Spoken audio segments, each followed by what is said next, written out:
शांति। आज 19/8/20 की हम महावाक्य बाबा की सुनेंगे, लेकिन उससे पहले हम बाबा के मुख्य पॉइंट्स पर अटेंशन देंगे कि आज बाबा ने क्या ध्यान खिंचवाया है। तो आज बाबा की मुरली से सबसे ज्यादा ध्यान बाबा ने जो कराया कि जैसे जुआ खेलते हैं मनुष्य, तो बाबा ने कहा कि बच्चे जुआ खेलने का भी एक नशा होता है और उस जुआ खेलने से खुद का तो जीवन नष्ट करते ही हैं, अनेक आत्माओं का भी जीवन नष्ट हो जाता है। एक ऐसा नशा चढ़ जाता है।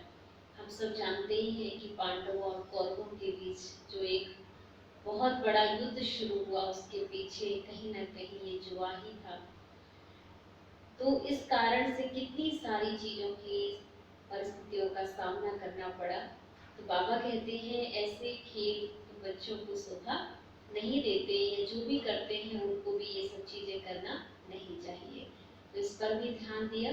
साथ में बाबा ने एक बात और भी खास ध्यान खिंचवाया कि भगवान से ही हमने अगर सारे संबंध बना लिए हैं, परमात्मा को सब कुछ बना लिया, तो फिर दूसरों से हमारा मोह कैसे जा सकता है। अगर हमारा मोह कहीं जा रहा है तो इसका मतलब है कि बाबा से अभी कुछ संबंध जोड़ा है, कुछ तोड़ा है। तो वो जब तक परमात्मा से संपूर्ण संबंध हमारा नहीं जुड़ेगा, तब तक हमें संपूर्ण प्राप्ति हो नहीं सकती।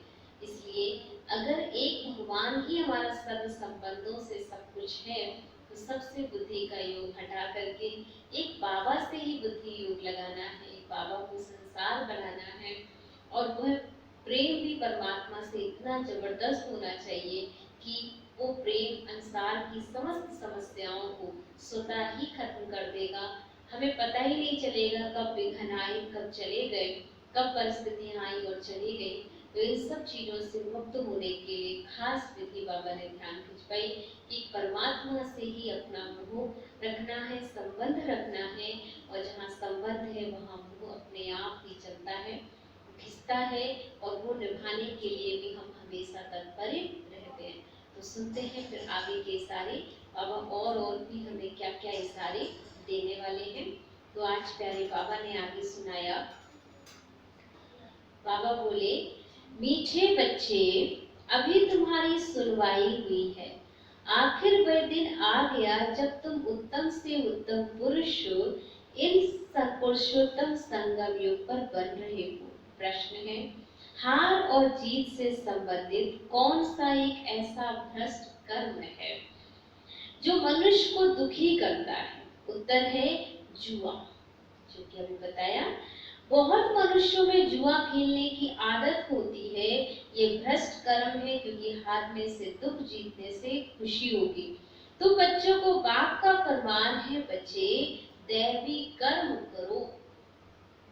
ऐसा कोई भी कर्म नहीं करना जिसमें टाइम वेस्ट हो, और सदा बेहद जीत पाने का पुरुषार्थ करो, और इन सब बातों में अपना समय बर्बाद मत करो। गीत है, आखिर वह दिन आया आज जिसका था हमें इंतजार। ओम शांति। डबल ओम शांति। तुम बच्चों को भी कहना होगा ओम शांति। यहाँ फिर है डबल ओम शांति। एक सुप्रीम आत्मा शिव बाबा कहते ओम शांति, दूसरा या दादा कहते ओम शांति। फिर तुम बच्चे भी कहते हो हम आत्मा शांत स्वरूप है, रहने वाले भी शांति देश के हो। यहाँ इस स्थूल देश में पाठ बजाने आए हैं। ये बातें आत्माएं भूल गई हैं। फिर आखिर वह दिन तो जरूर आया है जिस दिन का हमें सबको बेसब्री से इंतजार था। कब हमारा स्वर्णिम युग आएगा, कब हमारा घर आएगा, कब हम अपने घर जाएंगे। उस युग में जाने के लिए हमें कितनी उत्सुकता होती है। तो वो चीज पाने के लिए हमें बहुत बहुत खुशी होनी चाहिए कि बस अब वो दिन हमारा आ गया, आखिर वो दिन आ ही गया। तो सुनवाई हो गई ना अब हमारी, है? तो बाबा कहते हैं कौन सुनवाई हुई? कहते बाबा दुख हर करके सुख बाबा दुख हर करके सुख दो। हर एक मनुष्य सुख शांति ही पसंद करते हैं। बाप है ही गरीब निवाज। इस समय भारत बिल्कुल गरीब है, बच्चे जानते हैं। हम बिल्कुल साहूकार थे, यह भी तुम ब्राह्मण बच्चे ही जानते हो। बाकी तो सब जंगल में है। तुम बच्चों को भी नंबरवार पुरुषार्थ अनुसार निश्चय है। तुम जानते हो ये है ही श्री श्री उनकी मत श्रेष्ठ श्रेष्ठ है भगवानु वाच है ना। मनुष्य तो राम राम की ऐसी धुन लगाते हैं जैसे बाजा बजता है। अब राम तो त्रेता का राजा था, उनकी महिमा बड़ी थी। 14 कला था, 2 कला कम। उनके लिए भी गाते हैं राम राजा राम प्रजा। माने कैसा राज्य था जहाँ सब कुछ राजा बनकर रहते थे, कोई भी दास दासी बनकर नहीं रहते थे, सब एक परिवार की तरीके से रहते थे। तुम साहूकार बनते हो ना, राम से ज्यादा साहूकार फिर लक्ष्मी नारायण होंगे। राजा को अन्नदाता कहते हैं, बाप भी दाता है, वह सब कुछ देते हैं। बच्चों को विश्व का मालिक बनाते। वहां कोई अप्राप्त वस्तु होती नहीं है जिसके लिए पाप करना पड़े। वहां पाप का नाम नहीं होता है।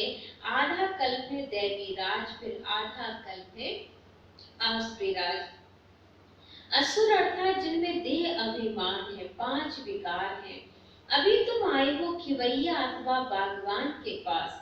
तुम जानते हो कि हम डायरेक्ट उनके पास बैठे हैं।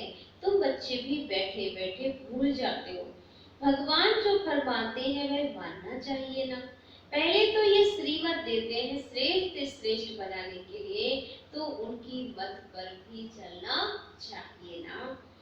पहली पहली मत देते देही अभिमानी बनो। बाबा हम आत्माओं को पढ़ाते हैं, ये पक्का पक्का याद करो। ये अक्षर याद किया तो बेड़ा पार है।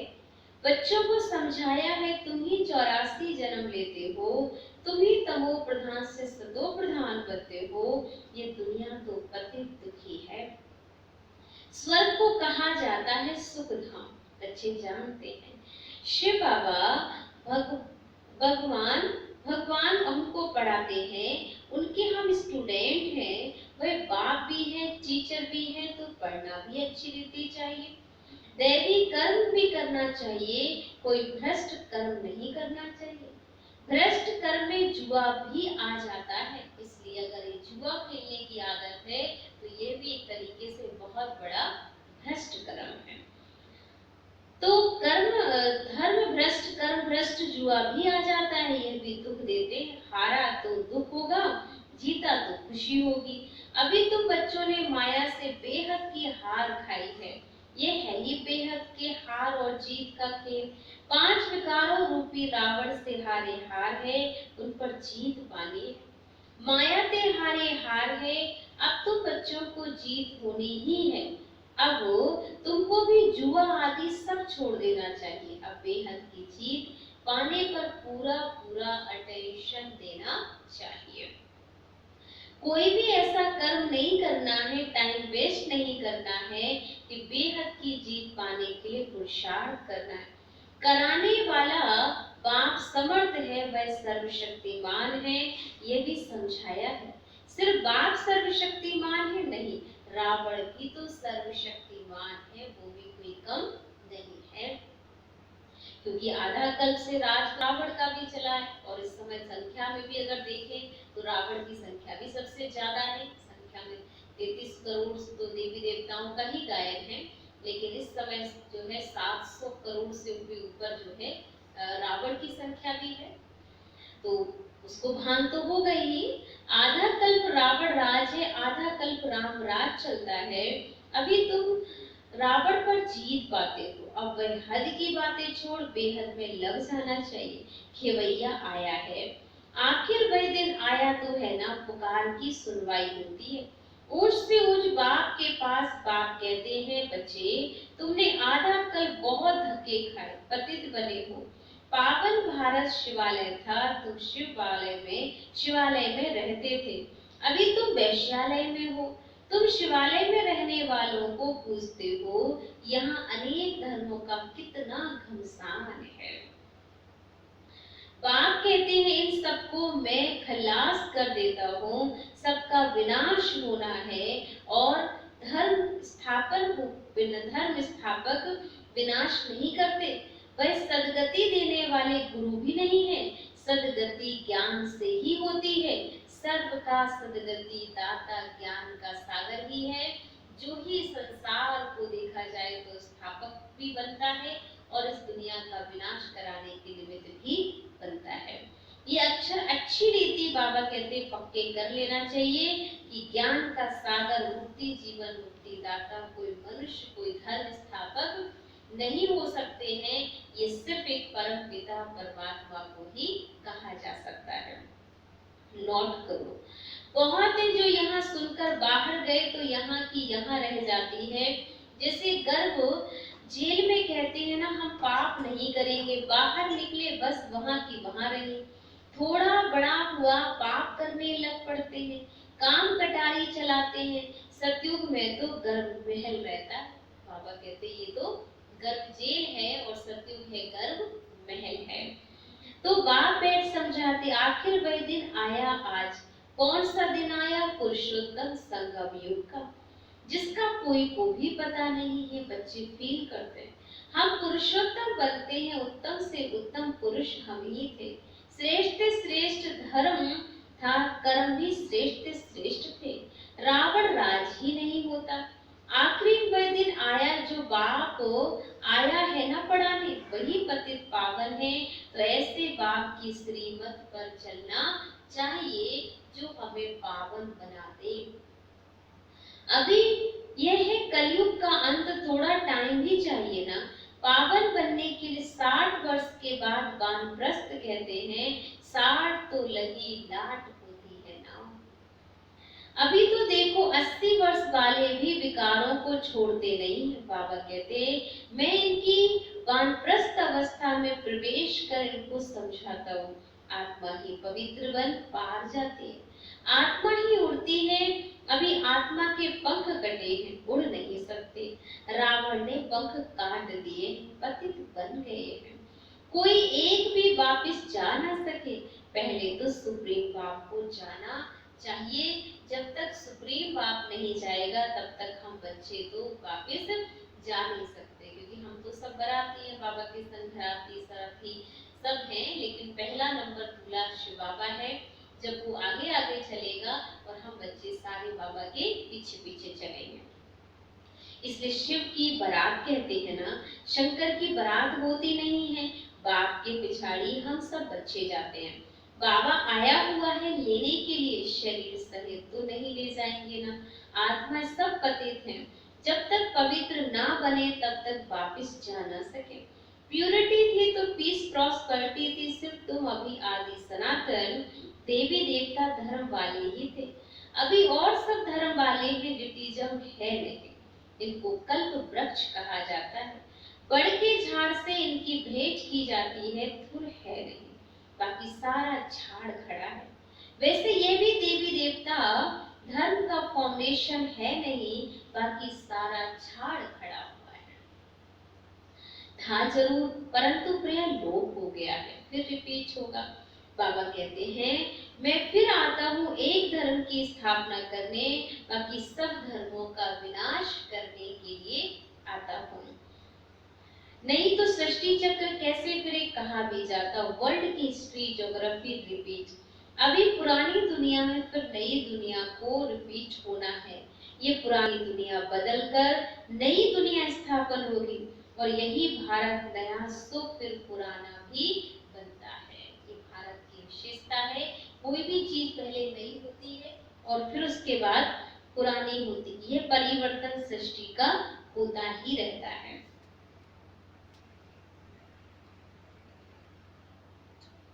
तो बाबा कहता है अभी पुरानी दुनिया है, फिर नई दुनिया को रिपीट होना है। ये पुरानी दुनिया बदलकर नई दुनिया स्थापन होगी, यही भारत नया सो पुराना बनता है। कहते हैं जमुना के कंटे पर कब्रिस्तान था। बाबा कहते तुम काम चिता पर बैठ कब्रिस्तान ही बन गए। एकदम बिल्कुल बाबा ने कहा, कब्र के भान में आ चुके हो, देह अभिमान में आ चुके हो। फिर तुमको परिस्तानी बनाते, श्री कृष्ण को श्याम सुंदर कहते। क्यों? किसकी भी बुद्धि में नहीं होगा, नाम तो अच्छा है ना, राधे और कृष्ण। यह है वर्ल्ड के प्रिंस प्रिंसेस। बाप कहते हैं काम चिता पर बैठने से आयरन इसमें है, गाया भी हुआ है। सागर के बच्चे काम चिता पर बैठ जल मरे। अब बाप सब पर ज्ञान वर्षा करते हैं, फिर सब चले जाएंगे गोल्डन इसमें। अभी है संगम युग, तुमको अविनाशी ज्ञान रत्नों का दान मिलता है, जिससे तुम साहूकार बनते हो। ये एक एक रतन लाखों रुपयों का है, वो लोग फिर समझते हैं शास्त्रों के वर्षस लाखों रुपयों के हैं। तो बच्चे इस पढ़ाई से पदमपति बनते हो, तुम्हें अपने वर्षस का कहीं ना कहीं बहुत गर्व होना चाहिए कि बाबा की मुरली के एक एक पॉइंट लाखों करोड़ों रुपयों का है। अगर एक भी पॉइंट हमारे जीवन में उतर जाए तो हमारा जीवन ऐसा उत्तम बन जाएगा कि उसकी वैल्यू को कोई नाप नहीं सकता है। इसलिए सोर्स ऑफ इनकम ही हमारी है। इन सब ज्ञान रत्नों को तुम धारण करते हो, झोली भरते हो। वह फिर शंकर के लिए कहते हैं हे बम बम महादेव, भर दो झोली हमारी। शंकर पर कितने इल्जाम भी लगाते हैं, ब्रह्मा और विष्णु का पाठ यहाँ है, ये भी तुम जानते हो। 84 जन्म विष्णु के लिए भी कहेंगे, लक्ष्मी नारायण के लिए भी। तुम ब्रह्मा के लिए भी कहेंगे। बाप बैठ समझाते, राइट क्या है, रॉन्ग क्या है, ब्रह्मा और विष्णु का पाठ क्या है। तुम देवता थे, चक्र लगाए ब्राह्मण बने, फिर अब देवता बनते हो। पाठ सारा यहाँ बसता है, बैकुंठ के खेल बाल देखते हैं, यहाँ तो बैकुंठ है नहीं। मीरा डांस करती थी, वह सब साक्षात्कार करेंगे कि ऐसे ऐसे होता था ना। कहेंगे कितना कितना उनका मान है, साक्षात्कार किया, कृष्ण से डांस की, सो क्या स्वर्ग में तो नहीं गई ना। गति सदगति तो संगम पर ही मिल सकती है। इस पुरुषोत्तम संगम युग को तुम समझते हो, हम बाबा द्वारा अब मनुष्य देवता बन रहे हैं। विराट रूप की भी नॉलेज चाहिए, चित्र रखते हैं, समझते कुछ भी नहीं। अकासुर बकासुर ये सब इस संगम के नाम है, भस्मासुर भी नाम है। काम चिता पर बैठ भस्म हो गए। अब बाबा कहते हैं मैं सबको फिर से ज्ञान चिता पर बिठाए ले जाता हूँ। आत्मा सब भाई भाई कहते भी हैं, हिंदू चीनी भाई भाई, मुस्लिम हिंदू मुस्लिम भाई भाई। अब भाई भाई भी आपस में लड़ते रहते हैं, कर्म तो आत्मा करती है ना। तो इसलिए आत्मिक रूप में तो हम देखा जाए भाई भाई हैं आत्मा रूप में, लेकिन शरीर के रूप में तो सबके माता पिता अलग अलग है। तो ये हिंदू चीनी भाई भाई का कोई मतलब नहीं बनता। शरीर द्वारा आत्मा लड़ती है, पाप भी आत्मा पर ही लगता है, इसलिए पाप आत्मा कहा जाता है। बाबा कितना प्यार से बैठ समझाते। शिव बाबा और ब्रह्मा बाबा दोनों को हक है बच्चे बच्चे कहना। बाप दादा द्वारा कहते हे बच्चों, समझते हो ना हम आत्मा यहाँ आकर पाठ बजाती है, फिर अंत में बाप आकर सबको पवित्र बनाए साथ में ले जाते। बाप ही आकर नॉलेज देते, आते भी यही हैं। शिव जयंती भी मनाते हैं, शिव जयंती के बाद फिर होती है कृष्ण जयंती। श्री कृष्ण ही फिर श्री नारायण बनते हैं, फिर चक्कर लगाए अंत में सावरा पतित बनते। बाप आकर फिर गोरा बनाते, तुम ब्राह्मण सो देवता बनेंगे, फिर सीढ़ी उतरेंगे। ये 84 जन्मों का हिसाब और कोई की बुद्धि में है नहीं और होगा भी नहीं। बाबा ही बच्चों को समझाते हैं।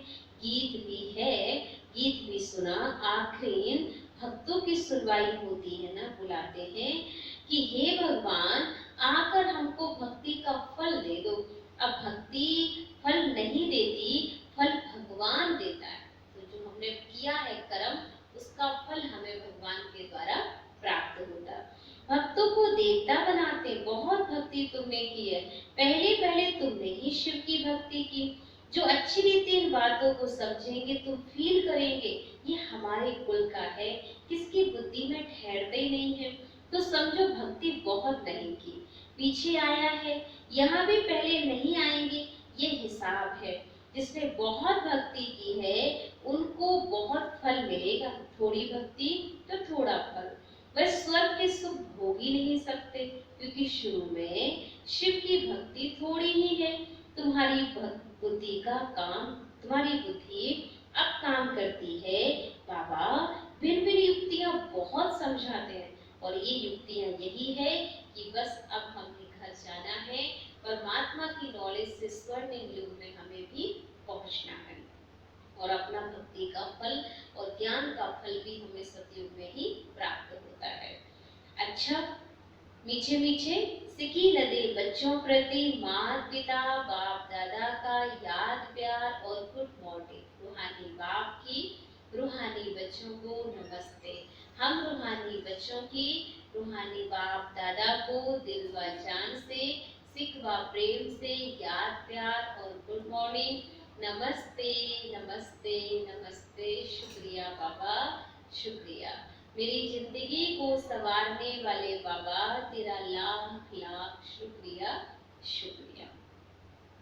धारणा के लिए मुख्य सार, फर्स्ट पॉइंट है, एक एक अविनाशी ज्ञान रतन जो पद्मों के समान है, इनसे अपनी झोली भर बुद्धि में धारण कर फिर दान करना है। पहले धारणा करनी है और फिर हमें औरों को दान करना है। सेकंड पॉइंट, श्री श्री की श्रेष्ठ मत पर पूरा पूरा चलना है। आत्मा को सतो प्रधान बनाने के लिए देही अभिमानी बनने का पूरा पूरा पुरुषार्थ करना है। वरदान है, मन मनाभव की विधि द्वारा बंधनों के बीज को समाप्त करने वाले नष्टो मोहा स्मृति स्वरूप भव। स्पष्टीकरण है, बंधनों का बीज है संबंध। जब बाप के साथ सर्व संबंध जोड़ लिए तो और किसी में मोह कैसे हो सकता है। बिना संबंध के मोह नहीं होता, और मोह नहीं तो बंधन नहीं होता। बहुत ही यथार्थ बात बाबा हमें समझा रहे हैं कि अगर परमात्मा से सर्व संबंध जोड़ लिए तो जब उसके साथ, बाबा कहते हैं कि बंधनों का बीज है संबंध होता है, और जब बाप के साथ सर्व संबंध जोड़ ही लिए हैं तो और किसी में मोह कैसे हो सकता है। तो बिना संबंध के मोह नहीं होता। आपको जब पता चलता है ये हमारे कुछ अपने हैं, खास है, तभी आपका उनसे मोह जुड़ता है, और मोह नहीं तो फिर बंधन ही नहीं। या तो मोह है, हमें संबंध भी है उनके साथ हमारा, तभी हमारा मोह बार बार उनके साथ खिंच रहा है। और जब बीज को ही खत्म कर दिया तो बिना बीज के वृक्ष कैसे पैदा हो सकता है। और यदि अभी तक बंधन है तो सिद्ध है कि कुछ तोड़ा है और कुछ जोड़ा है। इसलिए मन मनाभव की विधि से मन के बंधनों से भी मुक्त नष्टो मोहा स्मृति स्वरूप बनो, फिर ये शिकायतें समाप्त हो जाएंगी। क्या करें, बंधन है, कटता नहीं है। इसलिए बस एक ही स्मृति स्वरूप लगता बन जाना है, बस मेरा बाबा और दूसरा न कोई। एक से सर्व संबंध दिखाइए, फिर सारे बंधन अपने आप ही कट जाएंगे। स्लोगन है, ब्राह्मण जीवन का सांस है उमंग उत्साह, इसलिए किसी भी परिस्थिति में उमंग उत्साह का प्रेशर कम ना हो। कुछ भी हो, लेकिन हमारा उमंग उत्साह कभी खत्म नहीं होना चाहिए कि ऐसी परिस्थितियां हैं, ऐसी बातें हैं, हम कुछ कर नहीं सकते। जो जीवन मिला है ये हमें, ये उमंग उत्साह में उड़ना भी है और औरों को भी उड़ाना है। अगर ये सांस नहीं है तो फिर जीवन हमारा बेकार हो जाएगा। इसलिए हम हमेशा ही बाबा की सच्ची सच्ची गोपिकाएं बनकर सदा बाबा की याद में उड़ते रहेंगे और सबको उड़ाते रहेंगे। तो वे सदा बंधन मुक्त बन करके, निर्बंधन होकर एक परमात्मा से सर्व संबंध जोड़ करके फिर देखिए आपका जीवन खुशियों से भर जाएगा, और जीवन में हमेशा ही परमात्मा प्रेम की ज्योति